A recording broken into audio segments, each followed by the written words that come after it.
नमस्कार। आज हम पितृपक्ष की संपूर्ण कथा सुनेंगे जो पूरे 15 दिनों की कथा है।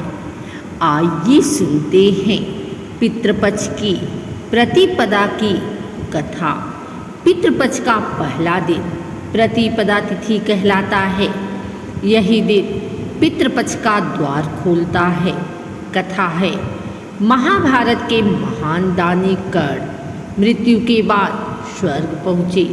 वहाँ उन्होंने सोने चांदी के महल, रत्नों की बौछार और अपार वैभव देखा, परंतु भोजन में उन्हें केवल सोने चांदी की थालियाँ मिली जिनमें अन्न नहीं था। भूखे कर्ण ने यमराज से पूछा, मुझे अन्न क्यों नहीं मिला?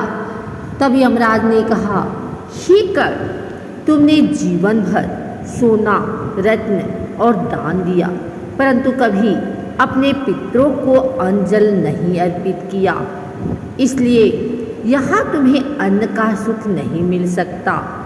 कर्ण ने प्रार्थना की, तब उन्हें पृथ्वी पर 15 दिनों के लिए वापस भेजा गया। उन्हीं दिनों में उन्होंने अपने पितरों को अन्न, जल और पिंड अर्पित किया। तभी से पितृपक्ष की परंपरा प्रारंभ हुई। इस दिन तर्पण, पिंडदान और ब्राह्मण भोजन कराने का विशेष महत्व है।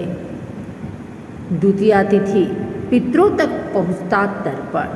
पितृपक्ष के दूसरे दिन को द्वितीया श्राद्ध कहते हैं।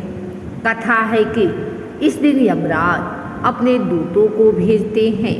ये दूत पृथ्वी पर उतरकर वंशजों द्वारा किए गए तर्पण और दान को पितरों तक पहुंचाते हैं।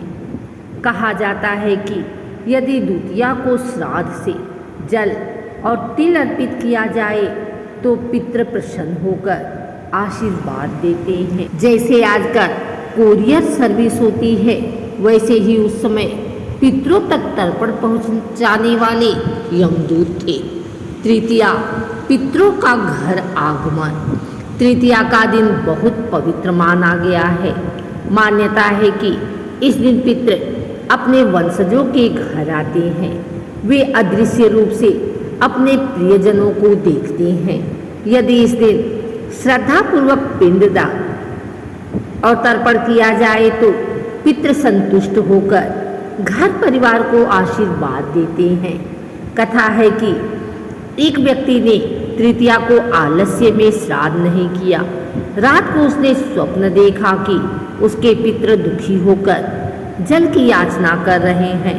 सुबह उठकर उसने श्राद्ध किया, तब पितरों की आत्मा शांत हुई। तृतीया हमें याद दिलाती है कि पितृ भी चाहते हैं कि हम उन्हें याद करें। चतुर्थी संतान सुख का आशीर्वाद। चतुर्थी को चौथ श्राद्ध भी कहा जाता है। कथा है कि एक निसंतान दंपत्ति ने इस दिन पितरों का विधि पूर्वक श्राद्ध किया। प्रसन्न होकर पितरों ने उन्हें संतान सुख का आशीर्वाद दिया। तभी से मान्यता है कि इस दिन श्राद्ध करने से वंश वृद्धि का आशीर्वाद मिलता है। इस दिन की कथा को आशावादी और प्रेरक स्वर में कहते हैं। पंचमी का संबंध जल से है। गरुड़ पुराण में वर्णन है कि पितरों की आत्मा को सबसे अधिक तृप्ति जल से होती है। इस दिन जलदान और तिल अर्पण विशेष फलदायी होता है। कथा है कि एक प्यासे पितृ ने अपने वंशज को स्वप्न में आकर कहा, बेटा मुझे जल की बूंदें चाहिए। तब वंशज ने पंचमी को तर्पण किया और पितृ तृप्त हुए। षष्ठी को किए गए श्राद्ध से पितरों को देवताओं के समान सम्मान मिलता है। मान्यता है कि इस दिन पिंडदान करने से पितरों की आत्मा स्वर्गलोक में देवताओं की पंक्ति में बैठती है। सप्तमी का विशेष महत्व है। कथा है कि एक राजा का परिवार रोगों से ग्रस्त था। उसने सप्तमी को श्राद्ध किया और पितरों की कृपा से सभी रोग दूर हो गए। इस दिन सूर्यदेव की भी पूजा करनी चाहिए। बोलते समय जोड़े हाथ। सप्तमी हमें सिखाती है कि पितरों की कृपा से स्वास्थ्य और सुख संभव है। अष्टमी अच्छे फल का आशीर्वाद। अष्टमी को श्राद्ध करने से अच्छे फल प्राप्त होता है। कथा है कि एक निर्धन ब्राह्मण ने अष्टमी को पितरों को तर्पण किया। पितृ प्रसन्न होकर बोले, तेरे घर से दरिद्रता सदा के लिए दूर हो जाएंगी और सचमुच उसके घर में समृद्धि आ गई। नवमी मात्र नवमी कही जाती है। नवमी खास तौर से स्त्री पितरों, माँ, दादी, नानी के लिए होती है। कथा है कि एक युवक ने केवल पितामह का श्राद्ध किया, मातृपक्ष को भूल गया।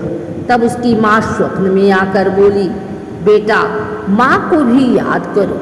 तब उसने नवमी को श्राद्ध किया और जीवन में सुख शांति पाई।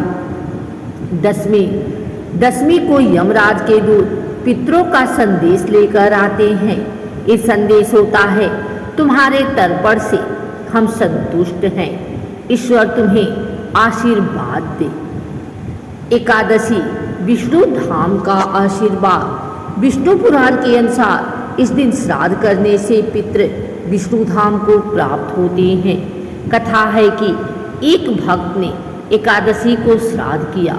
विष्णु जी प्रसन्न हुए और पितरों को अपने धाम में स्थान दिए। द्वादशी को दूध और तिल से तर्पण करने की परंपरा है। इससे घर में लंबे समय तक सुख शांति बनी रहती है। त्रयोदशी को कपिल श्राद्ध कहा जाता है। कथा है कि कपिल मुनि ने अपनी माता को गंगा के जल से मोक्ष दिलाया। इसी दिन श्राद्ध करने से पितरों को मोक्ष की प्राप्ति होती है। चतुर्दशी इसे घात चतुर्दशी कहा जाता है। इस दिन उन आत्माओं का श्राद्ध किया जाता है जिनकी मृत्यु दुर्घटना, युद्ध या अकाल मृत्यु से हुई हो। कथा है कि एक योद्धा युद्ध में मारा गया। उसके पुत्र ने चतुर्दशी को श्राद्ध किया, जिससे उसकी आत्मा को शांति मिली।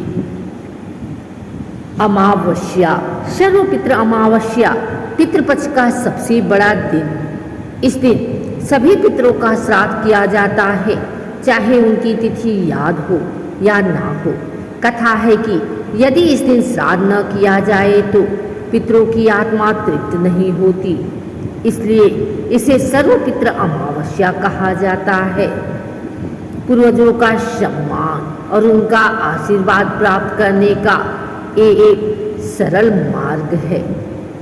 पितृपक्ष हमें यह शिक्षा देता है कि अपने पूर्वजों का स्मरण और सम्मान ही संतान का परम कर्तव्य है।